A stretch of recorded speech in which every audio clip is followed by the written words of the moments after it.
మెదక్ పట్టణంలో ఆర్గనైజర్స్ తోటి మన వినాయక చవితి సందర్భంగా గణేష్ మండల్ ఆర్గనైజర్స్ తోటి మీటింగ్ పెట్టడం జరిగింది.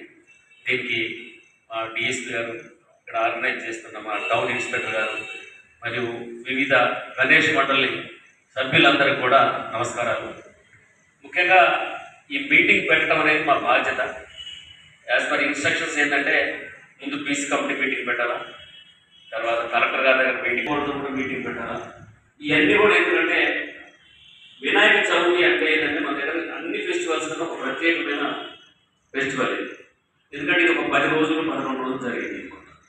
దాదాపు ఎక్కువ మంది పీపుల్ దీంట్లో ఇన్వాల్వ్ అయ్యారు. ఇప్పుడు మన జిల్లాలో దాదాపు 3,000 విగ్రహాలు పెట్టారు. పోయిన సంవత్సరం కన్నా 200 పెరిగింది. ఇంకా అంటే 3,000 విగ్రహాలు అంటే దాదాపు 3,000 విగ్రహాలు దాదాపు 200